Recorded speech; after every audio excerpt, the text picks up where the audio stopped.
Foyer, cocon, refuge, appartement, villa, tiny house. Peu importe sa taille, son style ou son adresse, la maison, ta maison, c'est bien plus qu'un simple toit au-dessus de ta tête. C'est un espace qu'on imagine, qu'on transforme, qu'on réinvente.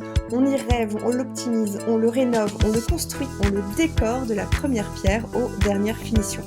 Dans ce podcast, on pousse les murs et on ouvre les fenêtres sur tous les sujets de l'habitat. On explore tout ce qui fait la maison, de la cave au grenier, en passant par...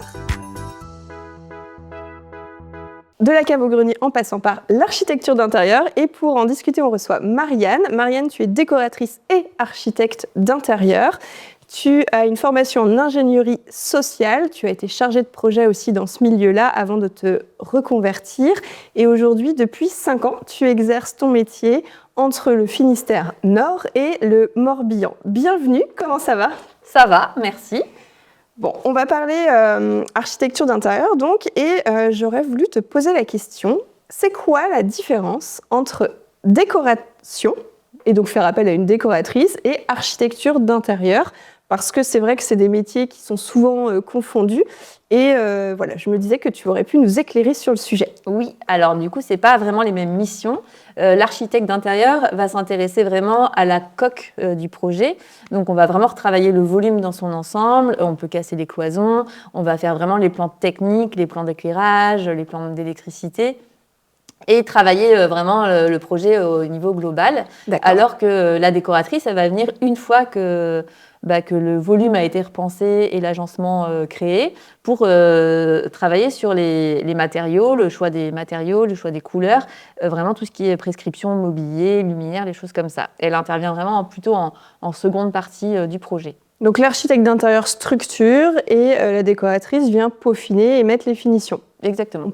On peut schématiser un petit peu comme ça. C'est ça. Ok, voilà. Super. Toi, tu es plutôt archi d'intérieur, donc tu fais les deux. Mais sur quel type de projet on va faire appel à un ou une, parce qu'il y a aussi des garçons qui font ce métier, mais un ou une architecte d'intérieur? C'est quoi la typologie de projet sur lesquels une architecte d'intérieur peut intervenir? Alors, ça peut être très divers. Ça peut être une simple pièce, par exemple, quelqu'un qui veut refaire sa salle de bain et repenser un peu le volume de la salle de bain pour optimiser, par exemple. Ça peut être à ce moment-là une archi d'intérieur.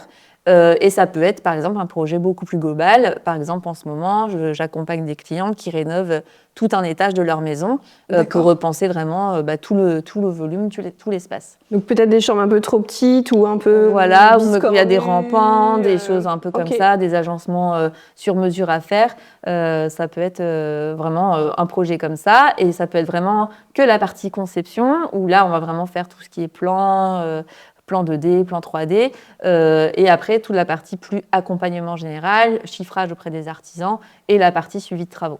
Oui, donc là, quand c'est ça, c'est que l'architecte d'intérieur prend le projet de A à Z et on vient, en tant que décoratrice, à la fin, tu déposes le petit vase qui va bien, la dernière touche, et tu as géré tout l'entre-deux. Donc quand on n'a pas le temps, par exemple, ça peut être intéressant. Voilà. Ok. Concrètement, quand on a un projet, donc là, par exemple, on prend ce projet dont tu parles de rénover tout cet étage de maison. Ça peut être valable pour un rez-de-chaussée ou une suite parentale, j'imagine. C'est quoi les grandes étapes qu'on doit faire pour... par où on commence et quelles sont les bonnes étapes pour réussir son projet quand on veut remanier son intérieur? Oui, alors déjà, moi, je dis toujours à mes clients qu'il faut toujours avoir un projet global. Donc, faut penser l'espace dans son ensemble, même si on ne fait pas tous les travaux d'un coup parce qu'il n'y a pas de budget, par exemple, d'avoir quand même tout en tête pour voir où est-ce qu'on va. D'accord. Donc, la première étape, c'est la prise de cote pour moi, de vraiment prendre toutes les mesures pour avoir le plan de l'existant et de savoir de où on part, de vraiment avoir la page blanche, entre guillemets. Et de là, on va pouvoir faire les plans techniques, donc le plan d'agencement 2D, voir où est-ce qu'on va mettre, par exemple, un lit ou un canapé, et savoir derrière qu'est-ce qu'on va pouvoir, quand la décoratrice va intervenir. Par exemple, on sait qu'on va chercher un canapé qui fait 2 mètres et que ça circule bien entre les espaces, et qu'au derrière, on ne va pas prescrire un canapé soit trop grand qui sera encombrant, ou à l'inverse trop petit et qui sera perdu dans l'espace. Donc le plan d'agencement, il intervient vraiment pour ça, voir si ça circule bien, Les plans techniques ensuite, les plans d'éclairage, électricité, et justement en fonction du plan d'agencement pour savoir où est-ce qu'on va mettre les luminaires, les suspensions. J'imagine que tous ces plans aussi servent aussi à chiffrer et savoir où on va en termes de budget, et on peut réajuster si on trouve que c'est trop haut. Si on a un peu de marge, on peut se faire un peu plaisir. Cette étape de plan, elle est importante. C'est vraiment d'avoir l'idéal par plan. D'accord. Et après de distribuer aussi aux artisans à chacun son lot pour aller plus vite dans le chiffrage. Et après, une fois que ça c'est fait aussi, on fait la 3D. Ça, c'est vraiment pour les clients. Parce qu'en général, les clients ont du mal à se projeter sur une simple 2D. C'est pas évident non plus. De voir les volumes, surtout s'il y a des rampants, des pans, des choses comme ça. C'est vraiment compliqué. Donc, on fait la 3D avec tout ce qui est justement prescription des matériaux et des couleurs pour pouvoir se rendre compte du projet, à quoi il va ressembler une fois terminé. Et puis patienter. Et dire, ça va ressembler à ça. pendant les semaines ou les mois de travaux. C'est ça. D'accord. Et donc, quand on a validé toutes ces étapes-là, on peut lancer... on est OK sur ce à quoi ça va ressembler. On a validé tout ça. Voilà. On a validé les plans et le budget. Et donc là, on peut lancer le chantier. C'est ça, exactement. Une fois que donc, tous les artisans ont chiffré et que ça passe dans le budget, tant mieux. S'il y a des priorisations à faire, on priorise. Tu accompagnes sur ça ? Avec les clients, c'est eux aussi qui me disent vraiment, nous, par exemple, la priorité, c'est la salle de bain, ou la priorité, c'est la cuisine, et puis la peinture, on la fera nous-mêmes. Ou, voilà, on voit où est-ce qu'on peut faire les coupes, s'il y a des coupes à faire. Et après, du coup, effectivement, il y a toute la partie suivi de chantier et lancement, quoi. Ok, donc ça c'est super intéressant, et ça permet vraiment d'avoir un fil rouge, comme tu disais tout à l'heure, de poser une vision et de se dire que peut-être qu'on va pas faire ça en 6 mois, mais en 2-3 ans pour étaler, faire les économies nécessaires, etc. Et avoir cette maison dont on rêve et cet intérieur dont on rêve, mais peut-être prioriser quand le budget n'est pas totalement là, ou y aller, on y va, on se lance directement. Super. C'est quoi l'avantage de travailler avec une professionnelle comme toi qui est architecte d'intérieur, comparé à d'autres entreprises qui vont faire des plans, des choses comme ça? C'est quoi l'avantage de travailler avec une architecte d'intérieur? Alors, moi, donc je parle en ton point de vue à toi et en ton nom, bien sûr. Je pense que c'est vraiment de pouvoir justement avoir cette vision globale dès le départ et de ne pas se perdre, parce que par exemple, quelqu'un qui va être tout corps d'état, ils savent faire tous les travaux, mais ils n'ont pas forcément cette vision de conception, d'agencement, qu'une décoratrice peut avoir. Une finesse peut-être, apporter une finesse dans le côté vision, quoi, et puis une touche, une patte, d'avoir vraiment ce côté signature, enfin je ne sais pas si on peut le dire, mais d'avoir ce côté-là et d'avoir aussi d'être un peu pris un côté un peu cocooning où c'est vraiment un projet de vie. Les gens qui font appel à ça, enfin des archis ou des décos, c'est pour chez eux, donc il y a un côté aussi très émotionnel. Voilà, exactement. Et il y a cet accompagnement du début du projet à la fin. Et puis, ils ne se perdent pas à faire, à demander à plusieurs personnes de déchiffrage, même si ça se trouve, ils n'y connaissent rien, ça va prendre beaucoup plus de temps, ils vont peut-être faire des erreurs. Donc là, il y a une personne référente sur le projet du début à la fin et on y va, quoi. Enfin, on les accompagne vraiment sur la globalité du projet. Une prise en charge globale, un accompagnement cocooning et puis une vision et un gain de temps, donc. Exactement. On peut résumer comme ça. C'est bien résumé. Ok, on la garde alors. Super.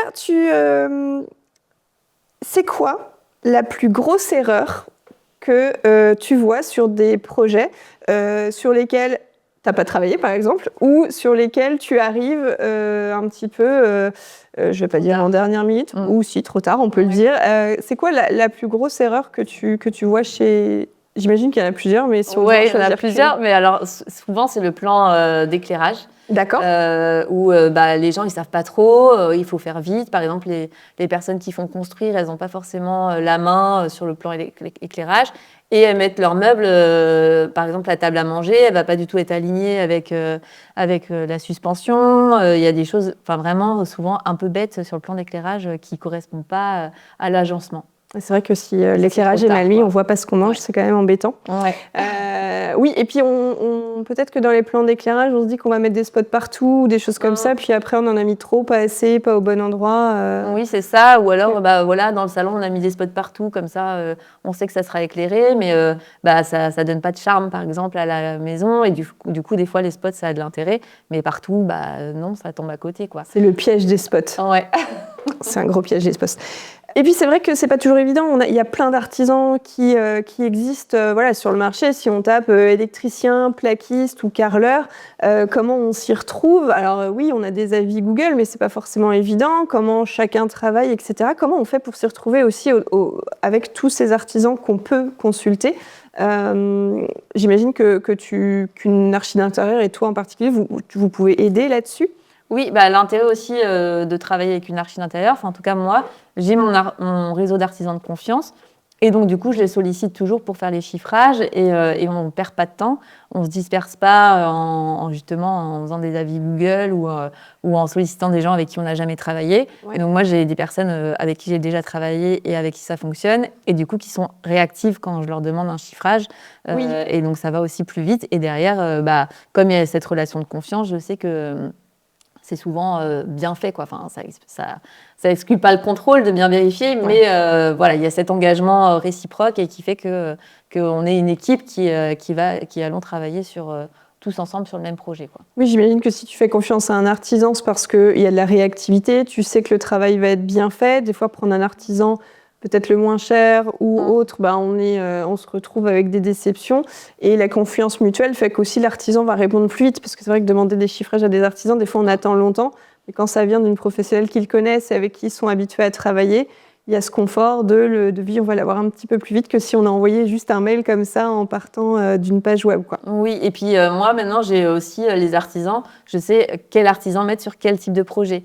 Oui. Par exemple, il y a des peintres, je sais qu'ils préfèrent travailler quand les personnes ne vivent pas dans la maison ou quand ils n'ont pas encore emménagé, d'autres qui s'adaptent plus. Donc selon le projet, je sais qui positionner. En fonction avec qui ça va matcher, quoi. Oui, c'est ça, en fonction du feeling aussi, parce qu'il y a des caractères qui des fois sont incompatibles, donc tu vas savoir qu'un artisan, non, avec monsieur et madame Intel, ça va pas le faire. Par contre, l'autre peintre, c'est pile ce qu'il leur faut parce qu'en termes de contact, etc. Ouais, donc ça a aussi cet avantage-là on parlait de gagner du temps. Gagner du temps aussi dans la sélection des artisans et puis tu connais les prix du marché. Oui, si c'est cohérent et puis si les clients veulent un autre chiffrage, je fais faire un autre chiffrage. Mais l'idée c'est que eux s'ils ont des questions, ils me les posent à moi et que moi je sois la référente pour toutes ces questions un peu techniques pour pas qu'ils s'y perdent dans les différents devis, quoi. Ok. Toujours dans cet accompagnement cocooning pour avancer plus sereinement et être un peu moins stressé parce que c'est quand même stressant un projet d'archi d'intérieur. Les clients, ils ont peur de faire des erreurs, et donc, ce qui est normal. Donc, l'idée, c'est que je sois quand même là pour les guider au maximum. Ok, hyper intéressant. Est-ce que tu peux me dire, c'est quoi la tendance du moment dans l'architecture d'intérieur, dans la décoration ? Et est-ce qu'il faut suivre cette tendance ou les tendances en général ? Est-ce que tu as un avis là-dessus ? C'est quoi la tendance que toi tu vois et est-ce que tu penses qu'il faut la suivre ? Alors, la tendance en ce moment, c'est beaucoup les couleurs, le vert, très naturel, du vert dans tous ces états, et des couleurs un peu pop qui reviennent, mais par touche, du bleu très électrique, du jaune, mais par touche. En accessoire peut-être ? En accessoire, oui, plutôt. Des bois qui arrivent, mais plus foncés.